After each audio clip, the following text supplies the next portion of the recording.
All right, so this part E, all right, so we're going to start with this one here, right? This part is the programming part. Now, prior to 2020, they used to put programming as a separate section, right? But now it's incorporated in the questions. So let's look at this, right? So the following flowchart shows a repeat until loop. Complete the flowchart by labeling the two directional lines, leaving the condition box as true and false. So which box in this is the condition box? Now it's only 2 marks, because all they're looking for is for you to put in true and false. So which is the condition box? That is this one here, right? The one that looks like a diamond, right? So the rule is um, you have each condition box has an input, right? And then 2 outputs, right? So one out of the 2 outputs, so one out of the 2 arrows coming out of the box will be the result of the condition, right? Whether or not the condition is true or false. So in this question here, right? So what do you think, where you think true or false will be in this condition? Now this is, about this, this is a repeat until, right? So you're repeating what? You're repeating the task until the condition is true, right? So that's the logic of this. So you're repeating this task until condition is true, and that is because this is a repeat until, right? So therefore, if the condition is true, you're going to stop. So if the condition is false, you have to continue repeating until the condition is true, right? So based on that, you're going to put false here, sorry, true, right? And over here will be false, right?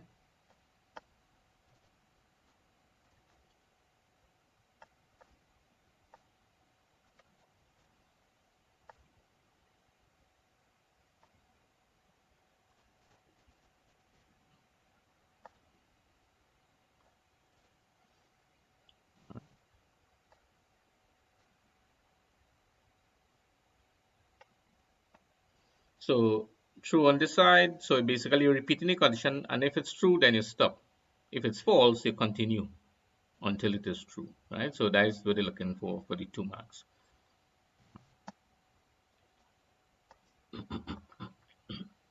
True and false here, right?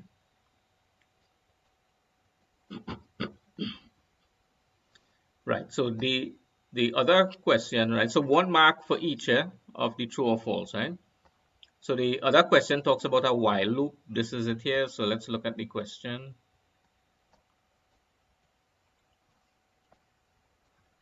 Right. So here now they want you to draw a flowchart of the while, do, and while loop in the box provided. So you have to draw one now for 3 marks, right? And this is what the flowchart should look like, right? So for that 3 marks, they want you to put in the start, you put in the condition, right? And you put in the task. So the logic here is after start with a while loop is while the condition is true, you do the task, right? So while condition is true, perform task. So therefore, if the condition is false, you stop.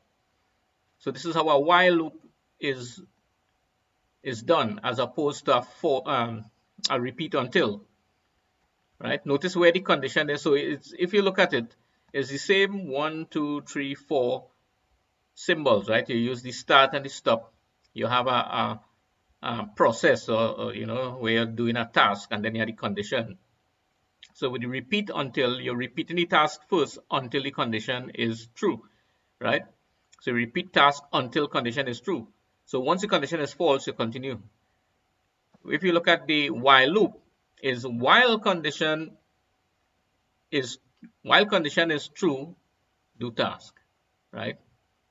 So while condition is true, you do the task. So it will keep asking, is condition true? If it's true, you do the task. If it's true, you do task. So you keep looping, right? So, but if the condition is false, you stop, right?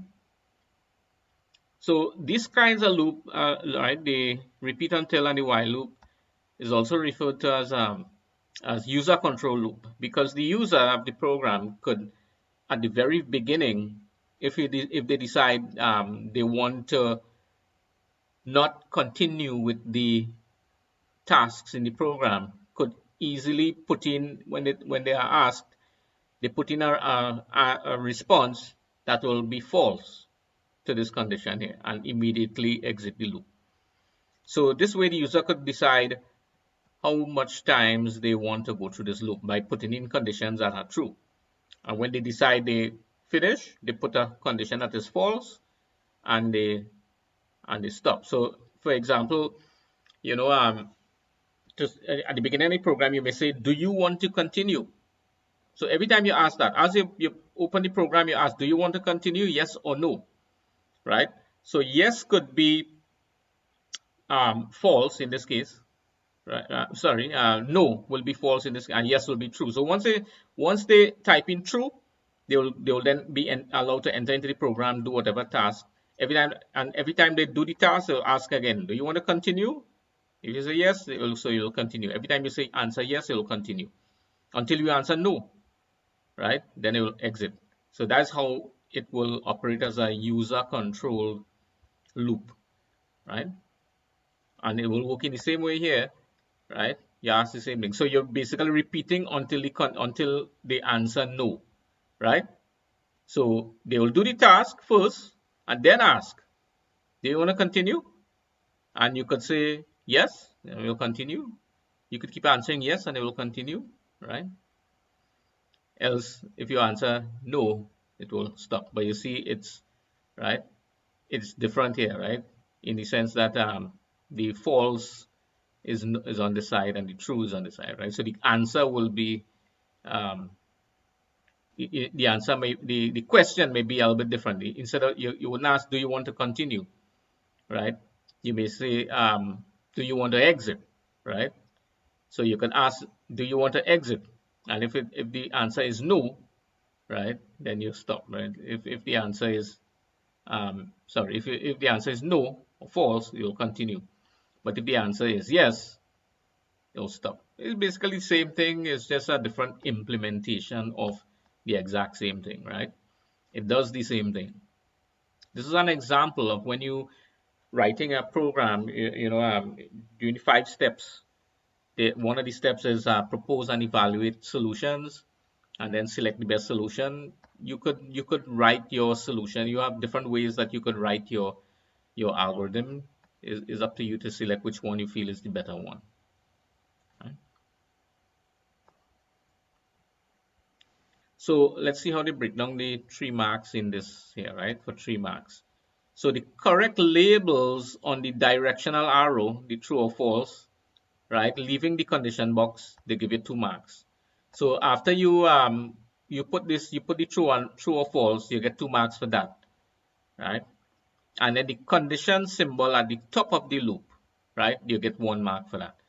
So while they show you this, right, and they ask you to draw this, they want to see this is what they're giving you the mark for, right? So if you have drawn the correct order, you get 1 mark, and then you get 2 marks for putting in the correct labels here on the arrows.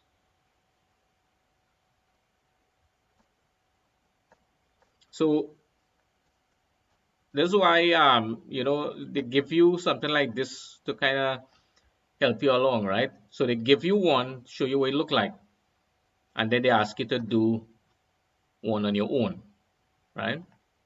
So the things you have to remember is what it look like, right? So those are the things you have to kind of internalize, right? You have to memorize for the exam what a for loop or repeat loop look like, and what a while loop look like, right? And look at the symbols, look at how you order it in, and look at the arrows coming out of it, right?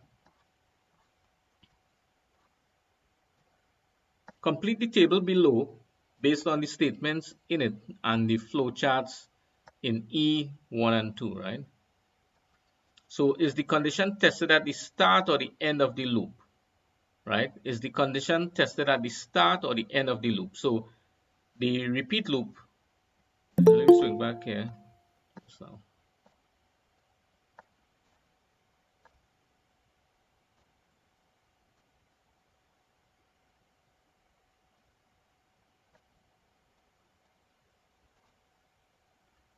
right.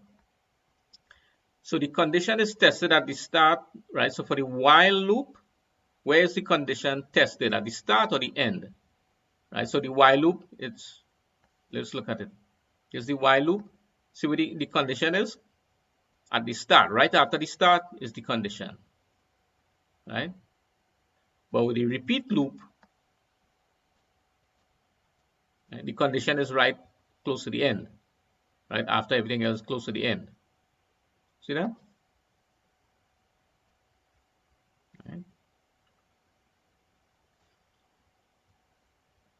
So you get 1 mark each for a total of 4 marks, right?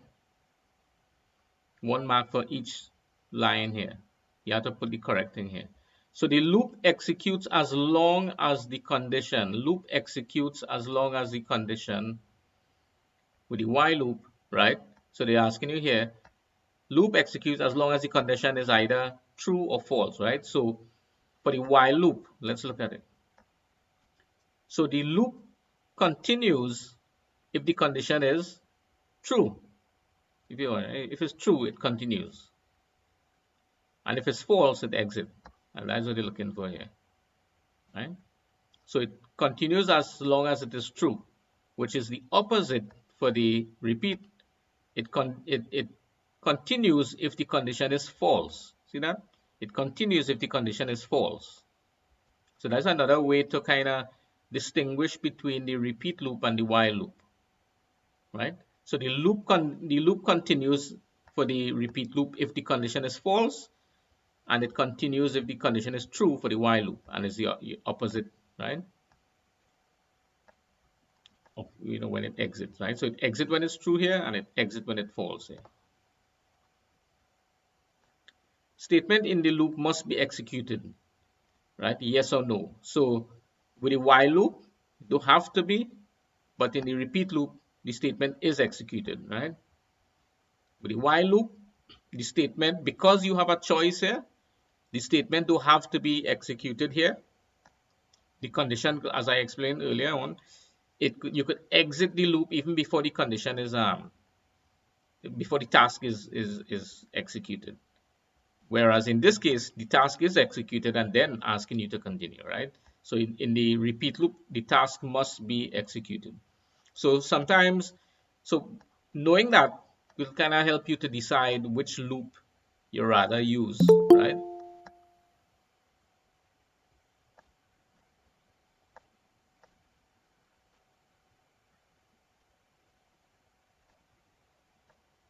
Right.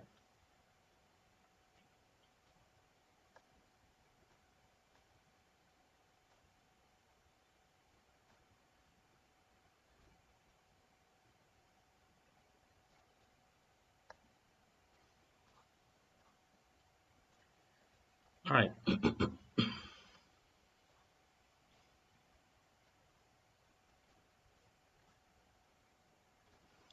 The number of times to repeat the loop is known. Yes or no? Notice is no for both of them, right? Because in all of these loops, right, the repeat loop and the while loop, right, are both user control loops. And the amount of times you loop is not really known, right? These are used when you give the user the option to control how many times to go through the loop.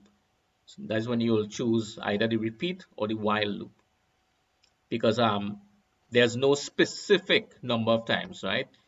I could go through the repeat loop once and then not go through it again, because after I go through and do the task once, I could decide at this condition whether or not I want to continue, right? As a user of the program, right?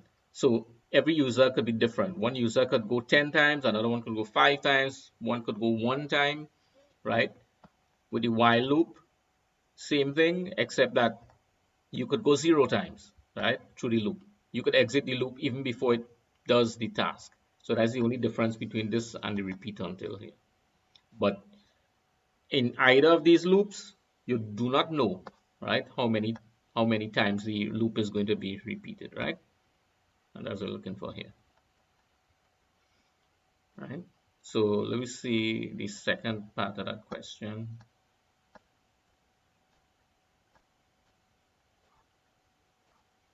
So right, so now for this one here, state the main requirement for the use of the for loop. State the main requirement for the use of the for loop, right? The for loop is used when the start and the end values are known, right? So in this case, the for loop will not ask, right, for a condition to be true or anything like that. It will just loop, right? All it will do is ask, it will say for x, right, some variable that controls the loop, for x 1 to 5 do. All it's asking here is x equal to 5, yes or no, right? So once x is now equal to 5, it will continue, right? But with that loop, you'll need something to increment x, right? So I'll have to show you how to do that if they do ask it here, right? So that's only asking you, that's the only difference between the for loop and the while loop. You know how many times the loop is going to be run beforehand. And that's what they're looking, that's the answer they're looking for in this one here, for 1 mark.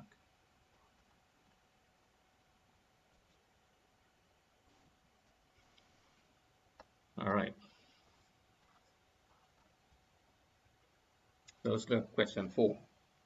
An algorithm is needed to read the age of each student until it reads an age of 999. It should then calculate the average age and output both the number of students and the average age of all students.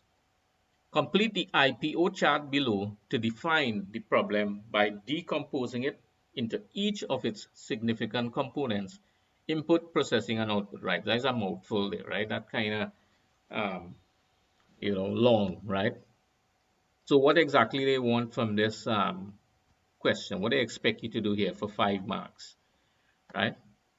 They give you here basically a narrative, right? They're saying here an algorithm is needed to do what, right? So this is your narrative. So what they want you to do is to define this problem, right? And as we know, the program development steps, right? There are steps to algorithm development, 5 steps, right?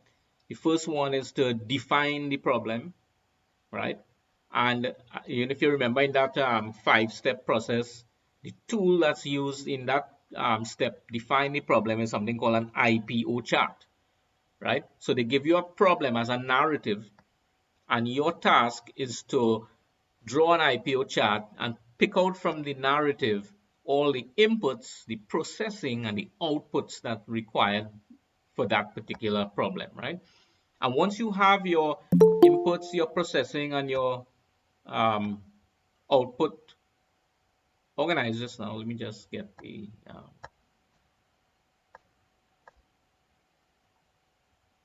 all right. I am recording the class, so those who came in late, don't worry yourself. Right. Right. So once you have the inputs, the processing, and the output, the next set of steps will be to propose and evaluate solutions. And as I said, a solution could have a number of different ways you could write the algorithms, right? Sometimes if the solution is simple enough, you may only have one possible solution. All right. After that, the next step is to select the most appropriate solution, which those 2 steps could probably be combined, but you still need to know all these steps. After that, you write the algorithm and then you test, right? So if you remember, those are the 5 steps, right? So this is basically step 1 in the problem solving process, which is define the problem. So how do we define the problem, right? So you have to So this is a 5 mark question. You don't want to not do this, right? But it's not as difficult as you think it is, right? You just, once you see something like this, you see the IPO chart, you know you're taking this narrative here, right? This narrative here, and you're looking for certain things now. So an algorithm is needed to read, right? You see here, input words are things like read, input, right? Enter, those are input words. So you're looking for those keywords in the narrative. So you say, so you know, read signifies input, right? Anything with calculate, right?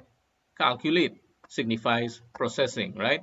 And anything with display or print, right, talks about output, right?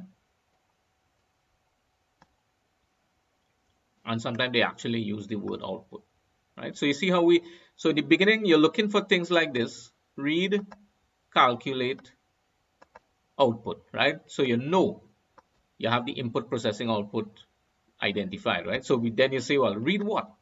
Read the age of each student, the age, right? So you say, well, all right, right away, I know I could input age in the input box, right?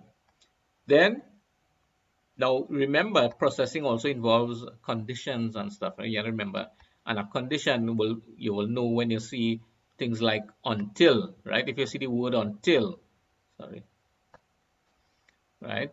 You know, hey, there's some kind of loop involved there. You understand, right? So you know that's like a repeat until loop, right? Or a while loop. Okay. So it reads the age of each student, and it reads it until it reads an age of 999. So I'll explain what is 999 is about, right? I will explain that just now. Let's look at the processing requirements. So after it inputting the age, it should then calculate the average age. So you see, calculate now average age. So you have to figure out here, um, how do I calculate average age, right? How do I calculate average age?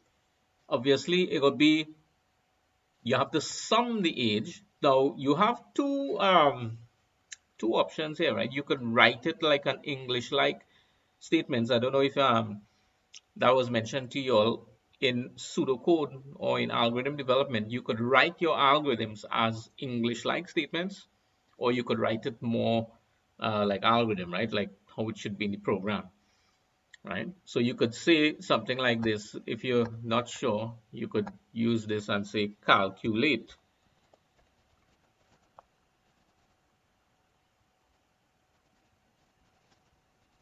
You could say that, right? Calculate average age, and then what you want to input. Sorry, what do you want to output? Number of students,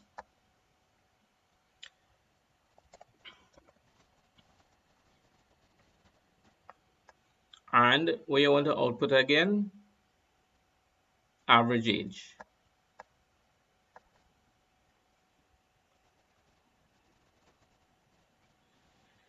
right?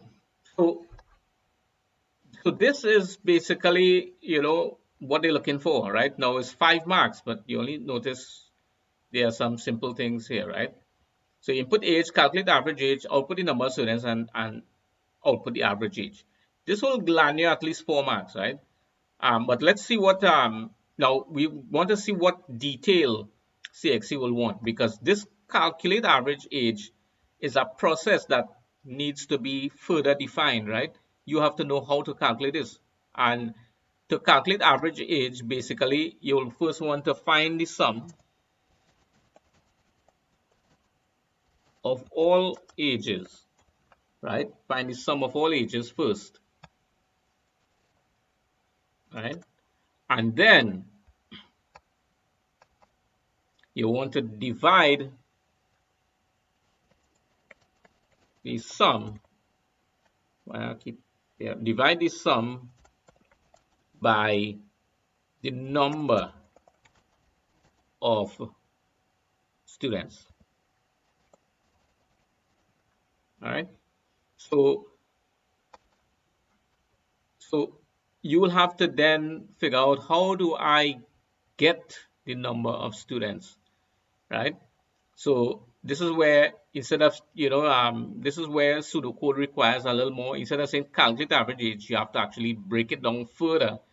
What is calculate? Calculate is first finding all the sum and then dividing the sum by the number of students. So therefore, you'll have to find a way to collect the number of students, right? So let's see what CXC has here, right? Right. So calculate average, sum the right, well the age, and then count, right? So that's one other thing we could put in here, right? Yeah, right. So your first before you divide the sum by numbers, you count the number of students. So we could probably take off this one, right? Instead of saying calculate, so you say count the number of students, right? So that way, when you count the number of students, you'll actually be able to output number of students. And then you find the sum of all ages, and then you divide the sum by the number of students, and you output the average age, right? So 1, 2, 3, 4, 5. So you see, you're basically doing, 5 different things here, right, for the 5 marks. So so CXC looking for not just telling you, but telling them calculate the average age, but showing them how you calculate it. First, you count, find the sum, right, and then display the average. So this one we went a little more, than what they were expecting. They just want to see how they get the average. So you get average by using the sum and dividing by the count. But it's good to specify that, right? So I hope you all see in writing algorithms, you try not to be too vague. You try to break down the problem into simpler, into its individual components, right? As less as possible.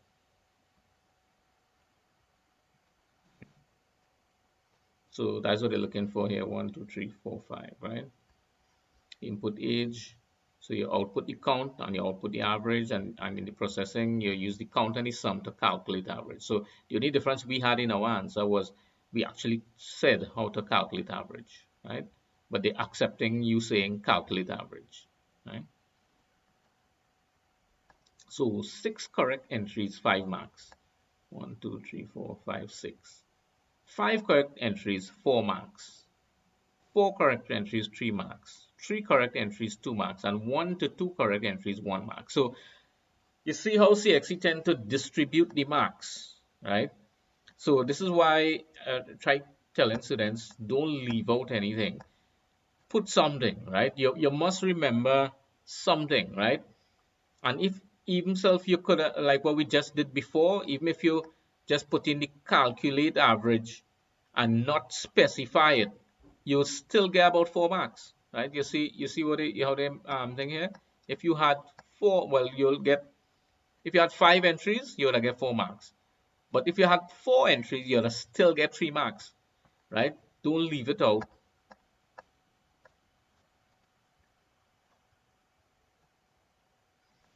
The following is a pseudocode for the algorithm mentioned in A. Right? So this is an example of pseudocode algorithm here, right? Look carefully at this. At the beginning, you have your start, and at the end, you have your stop. Now, you could write start, stop. You could do begin or end. It doesn't matter, right? But those say start and then end, right? If you're using start, say stop. If you're using begin, say end, right? Now, let me show you what they, well, let me see what the question is first, and then I'll show you what the answer is, right? So they give you the pseudocode. So they expect you to look through this. So this first line is start, it end with stop.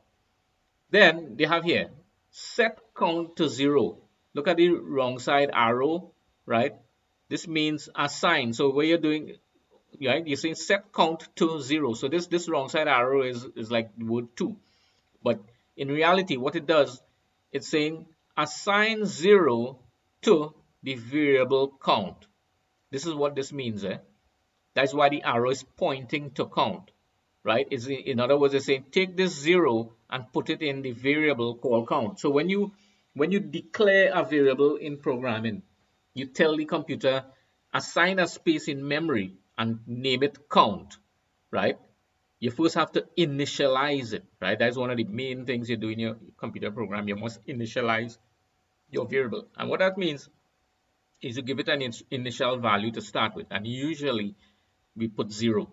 Most variables, once it's an integer variable, we put 0 in there, right? You can't just leave it blank, right? So far, if you look at these, we have another variable called age, and we set it to 0. Another variable called average, we set it to 0. And another variable called total, and we set it to 0. But if you look at these, you could tell count will be an integer because you're counting from 1 to 2 to 3 and so forth. You don't want to count in fractional, numbers. Age is the same thing, integer. Average, on the other hand, will be a real, right? Because average could definitely be something point something something, right? But even though it's a real number, you started with 0, right? Total could also be real, and you started with 0. So you right. So the first thing you do after you begin is initialize your variables. Right after that, now you prompt the user to enter something, and that's an output statement. You see, write is an output word, write and display and stuff like that are output words. So you're telling the program or you're telling the user to enter the student's age, and notice that in quotation marks, right? Because anything in quotation marks will be displayed on the screen. So don't get mixed up. Just now, 1 second.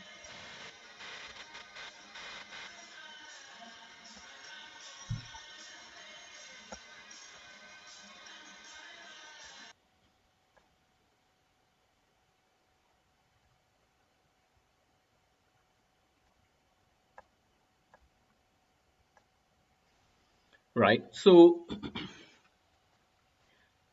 you're outputting, right? So in all algorithms, you have to remember to prompt the user first for the input and then accept the input. So here now, this way it says read age is now the computer program is now accepting age or user input from the user. So age is a variable that you will have set up. So the computer program is now ready to accept this input from the user, right? And if you set it as integer, then the user has to enter it as an integer. If not, the computer program is going to probably do something that it's not supposed to do, right? Then after you input the age, this is where the while loop starts, and I will talk about this 999 here now, right?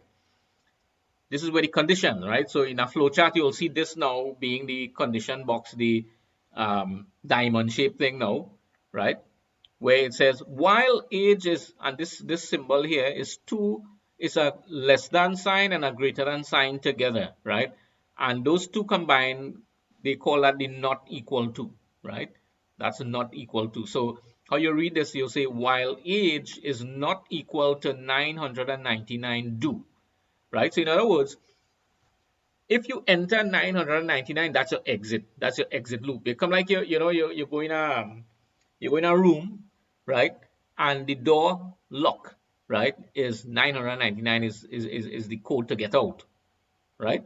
So only if you enter any other code, it wouldn't open. It's only if you enter 999 it will open, right? Now the reason why they use that is because they use the same age variable to manage the while condition, right? So once you enter age less than or outside of this 999, you will be allowed to enter the loop, and they trust the user, right, of the program to not enter an age. Most people have double-digit ages, right? That's why they use a triple digit as the exit. They think nobody living up to 999, right?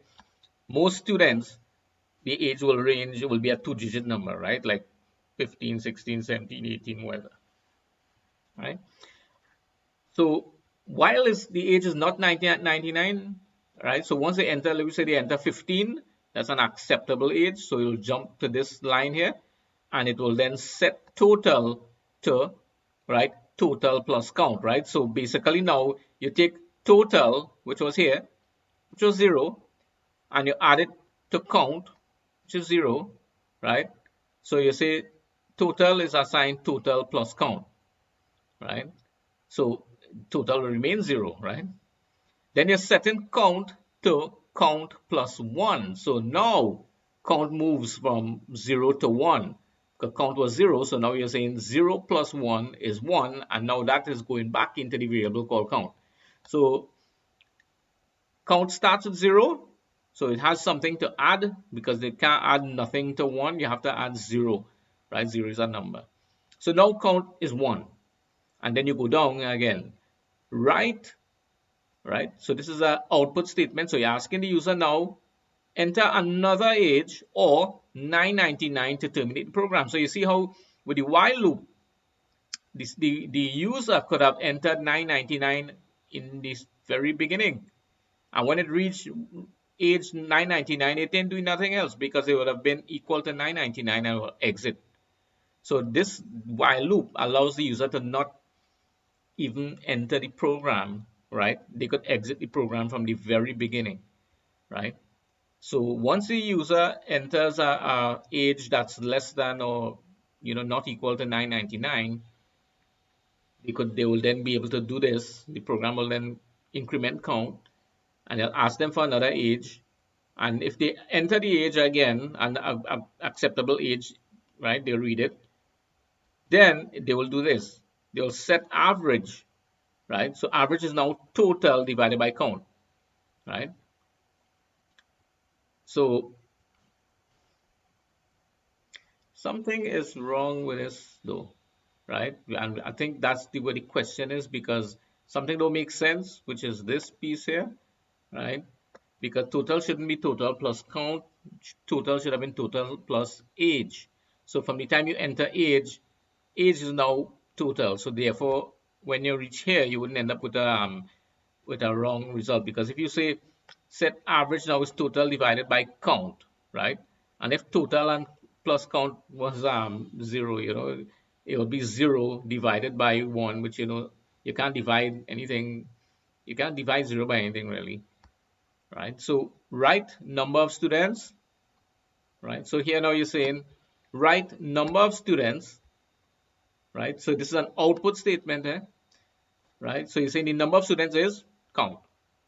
So you see how they would have collected the number of students, right? By the count variable. So the number of students is count. And right, the average of students is average, right? Stop. So let's see what the question is here. Test the pseudocode for correctness by completing the entries in the trace table below, right? So this is stage 5 of the problem solving process, where you test. And you test using a trace table. So if you look at this trace table, right, how do you construct a trace table? If they tell you construct a trace table from scratch, it's a normal table, but what goes in the columns is the important thing. And all the trace table has is the variables within the program will be the column headings, right? So if you watch your age, total, count, average, if you look at your program, age, total, count, average, these are the variables that you would have set up, right? So all the variables must form the columns, right? So age, so you fill out that trace table with random data, random data. That's the whole point in testing, right? But in this case, they give you what pieces of data to use here, right? So because they give you that, right, they put it in here.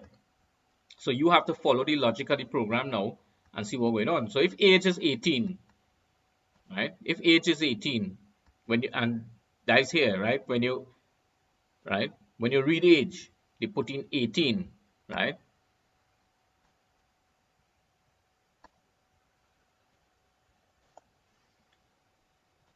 So age is 18. Age is not equal to 999, therefore it will go down here, right? Set total. So total this should be age, and it shouldn't be count, but it could be a mistake or it could be deliberate by CXC for you to identify the mistake, but this should have been age, right? So total is now total. Let me use total plus age. So total was 0, right? So total will now be 0 plus 18. So total will now be 18, right? Set count to 1. So count will now be 1, right? So then they ask you a second time to enter another age. So that's where, right? So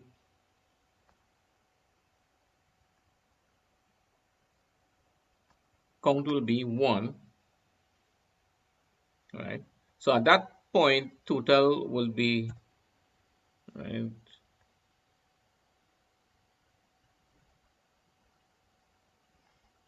Count will be 1.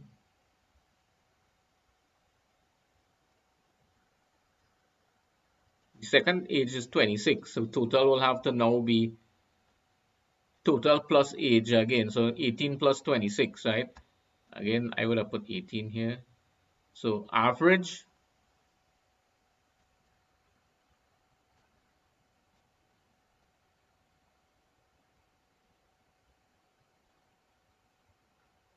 right? Total divided by count. So this will be 26 here,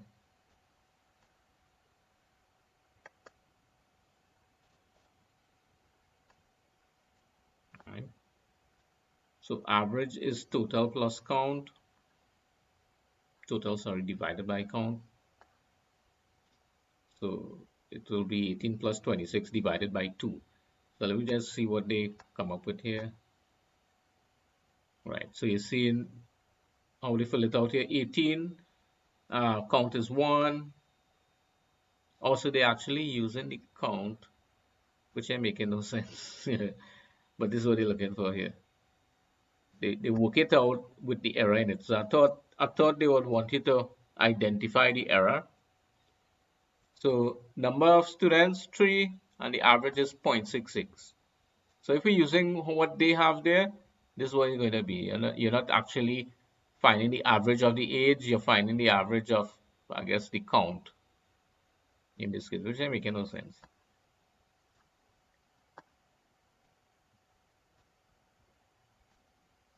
All right, so basically we following what they have here. So for the first one, regardless of the age is inconsequential. Total is total plus count. So total plus count could be, um, I guess, 1 here, right? A 1 on 1,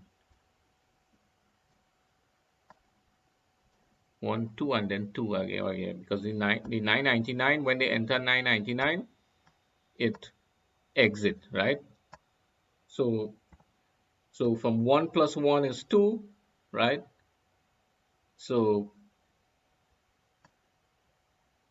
here, count 3, and then total remain. When you enter 999, nothing happens. So the total remain, right? Because it exit the loop. Count will increase though, right?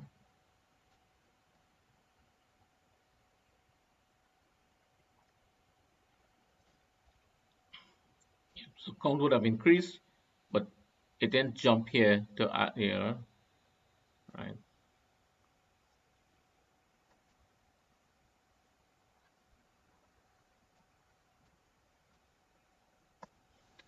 All right. So now you gotta bear in mind, not all the time CXC gets it right, but this is a guide as to what they're looking for.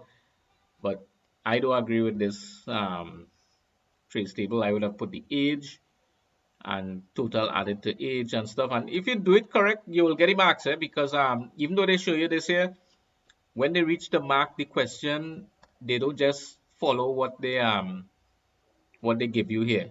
They tend to, somebody on the table would have said there's an error somewhere, and they need to fix the error, and you'll get the marks for the correct thing.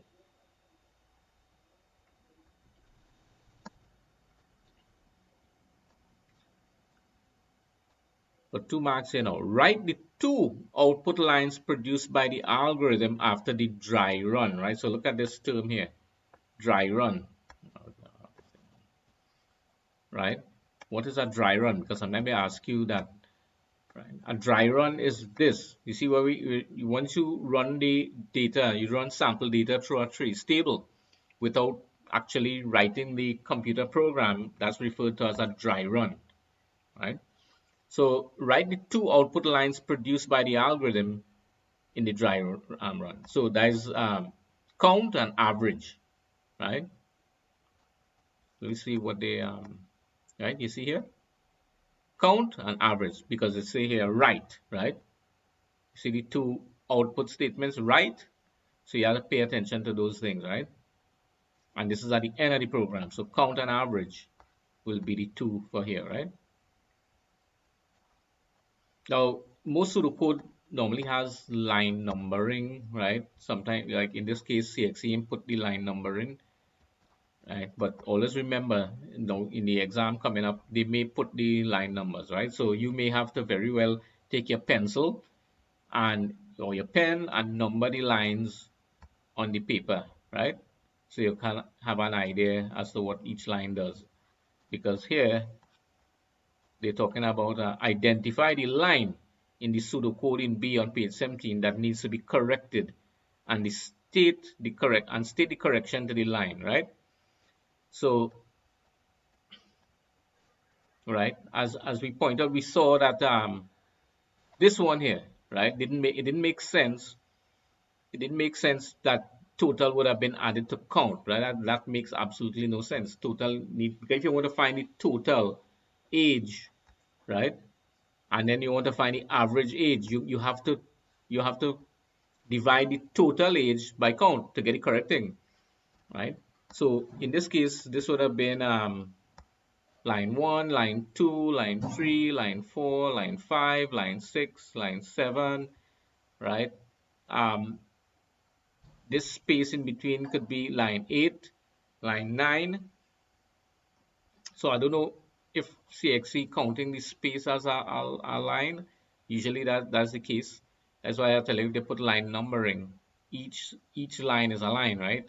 So 1, 2, 3, 4, 5, 6, 7, 8, 9, 10. So if we're using that space as a line, we could say line 10, right? Right, line 10, the count should have been age. So you see they did ask to correct it, right? So line 10, but again, CXE they not doing anything correct because they ask you to identify the line without putting in the line number. So this is why I'm saying you write in your line numbers. Because if you say line 10 and CXE is not taking this line as a line, then then this will actually be line 9. So if you number it 1, 2, 3, 4, 5, 6, 7, and then you put here 8, 9, 10, right? CXE knows which line you're talking about, right? So those are little things you pay attention to, right? So like one, and you go down, right? So you're writing the numbers. If you don't do that, CXE may be a little bit confused. So if they do have any line, identify it by writing what line it is here. Sorry, here. So you write the contents of this line, right, as a fail safe. So you're sure you ain't gonna get the numbering wrong. You copy that, you write that here, and you write what the correction is for the 2 marks, right? Those are little things to pay attention to not cheat yourself out of marks. Identify 2 impacts of ICT on the work pattern of employees in the health sector. So you see, this is nothing to do with programming, but right. So let me see what they're looking for. I ain't going to speculate on that. Let me say exactly what they're looking for here. Right. Oh, you see here, watch. CXE looking right. So you say line. All right. So we're going back to that one. The line with the error is they have it as line 9, or set total to total plus count, right? And the corrected is set total to total plus age, right? So you see what I tell you? So You've changed the count to age. But I was, seeing as they wanted you to correct that, I find it real strange that they accept the incorrect information here. I thought they would have want the correct information here. But apparently they're looking for the incorrect information here and then they want you correct it here, right? So, right? But they read it as line 9. Okay? So that kind of confirm as to what they all right, note blank right. You notice what they say here now? Blank line may be counted. So they take it as line 9. So they didn't count the blank line. Yet they say here the blank line may be counted. So that was telling you in your and if you get something like that and you get an algorithm that has no lines counted, you writing the numbers and you count every line, right? You count every line because in programming, every line is a line, whether it has anything in it or not, right? They'll just say line 10 or whatever, right? So you count every line and then you refer to the lines. So,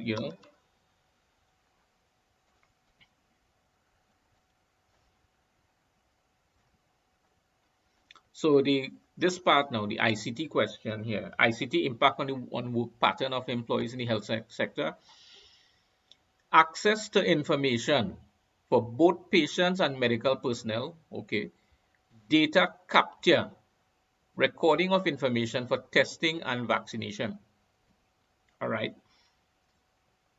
and telemedicine, online access to health services and access to distant medical expertise because of social distancing. All right, so ICT could impact on the health sector by allowing patients and medical personnel to access information, right, using ICT. So in other words, they could go on a website and access information, you know. They could go on a phone maybe and access an app, right?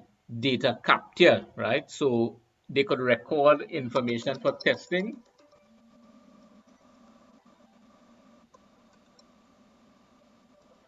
right? So they could use well, right. Well, so you go in and they could enter the information into a computer system, right? So they take your information on a form. Usually if you walk into the health center, they'll give you a form to fill out. The purpose of that is to collect the data. And when that data is collected, because they give you a form, usually that's referred to as a turnaround document. That information on that form now is entered into a computerized system by somebody. It may not be the exact same day, but they will normally do it in a batch, right? And so then later on, the information is now in a computerized system. So data capture. Telemedicine, what that means is, you could go online and access certain things. You may be able to go to the Ministry of Health website, and there may be a portal for you to be able to go and access certain information and stuff like that. Mhm. So that's the type of thing they're looking for that. So a lot of these things is common sense. You don't really have to really understand, but what you need to do is look at how many marks they're given for the question and come up with three separate responses, right? So, right. So identify two impacts, right, for 2 marks. So that's all they're looking for there, right? So they give you more than two, right? So any one will give you a mark, but don't give the same thing twice. Make sure it's something different. Make sure your answers are different, and you notice it's not long answers, right? Short answers. So this part here, let's see D, what that is. The workplace has changed drastically because of the ICT revolution. State one positive and one negative aspect of automation on skilled and unskilled jobs. So automation refers to computerization of the workplace. So you have that could include robots and stuff, robotic arms and things like that, right? Um, it could also include software, right? You have um, things being done on the computer to automate certain tasks, right? So they're looking for a positive impact, right, and a negative impact of automation on skilled and unskilled jobs. So, right, so let's see what they say about that, right? So robots for dangerous jobs could have, so this could be a positive impact. You use robots for dangerous jobs like bomb squad, rescue, extreme conditions, etc. Right? So humans, that's one way humans could be out of the danger by using automation, right? A new job created in IT fields, programmers, that right? So that's a positive thing there. So automation creates a new category of jobs, right? And workers' skills enhanced because of retraining with ICT, right? So the positives could be, new jobs being created, robots being used for dangerous jobs, and in this case, I'll say here, you know, increase, the skills of the workforce, right? But the negative thing is that repetitive jobs replaced by robots. So while robots might be a positive thing, it could also be negative. But you see, you have to make sure you don't just say robots say and then robots say without explaining yourself. So you have to say robots could replace jobs, of certain people, right? Like telephone operators, machine operators, and stuff. Office jobs automated by the computer could be making certain jobs redundant, right? So that's the negative aspect there.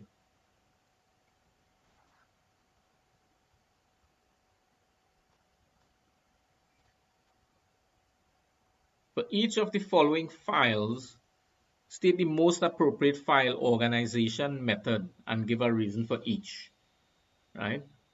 File A, meter reading records submitted by customers monthly, right? File B, personal data of customers in a master file. And file C, customers' usernames and passwords, right? So we want to look at the organization method for these different files and why using those, right? For 6 marks. Right. So in file A, right, that's the meter reading records. You use an organization method called serial, right? So the records are added chronologically as received, right? And in no particular sequence. So that's what serial is. So it comes in, as it come in, it's collected. So it's not sorted alphabetically or anything like that. It's chronologically, right? So that's how that's what they will use, right? So that's referred to as serial. So serial would be like, for example, you go into a shop or something to buy something, and there's a line, right? It's a first come, first serve, right? Who enters first, right? It's not like when you join the line, they're looking for the tallest person or the person whose name starts with A to serve them first. As you come in, you get served, right? That's what serial access is, right? So it's a type of order, but it's not a ordered record like alphabetical order or anything like that. It's serial, right? First in, first come, first serve, basically. File B, sequential, right? So each customer has a unique account number, right? To update transactions to the master file for producing monthly invoices. So this one is file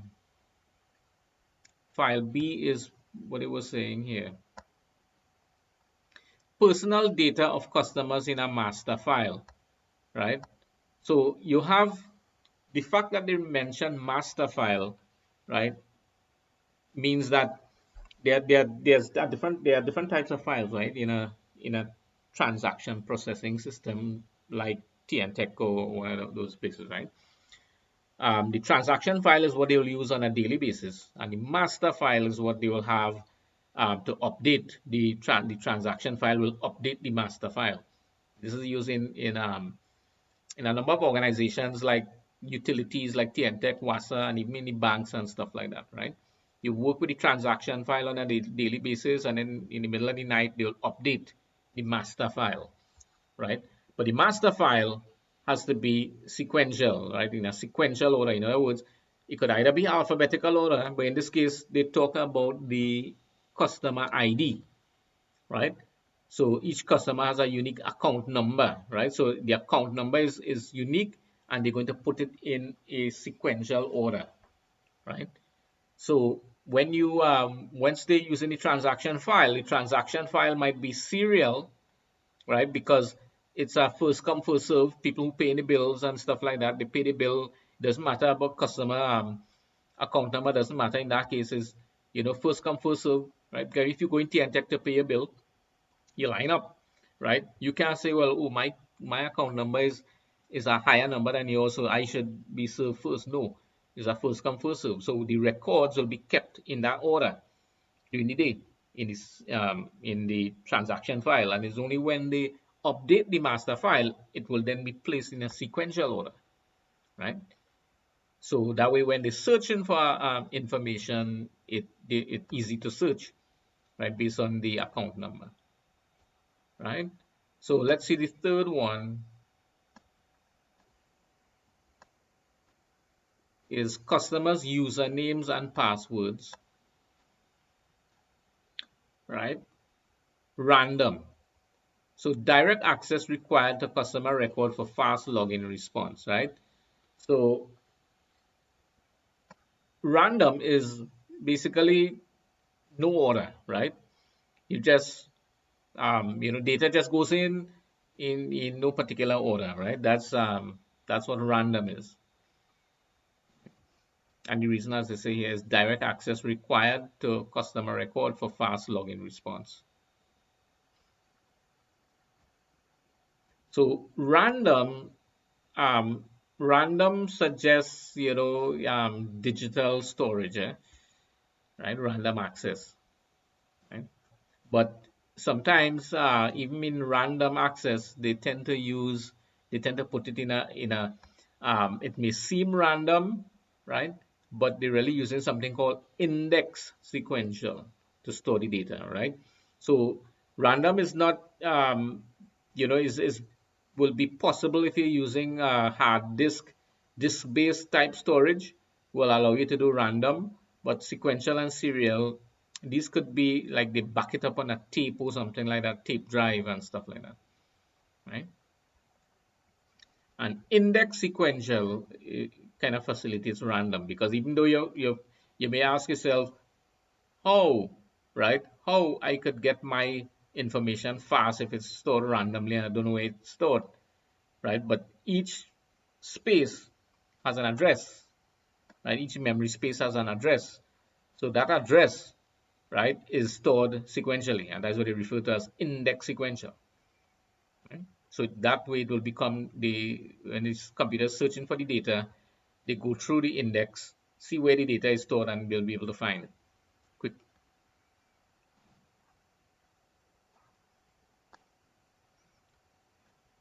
All right, so that brings us to the end of this paper.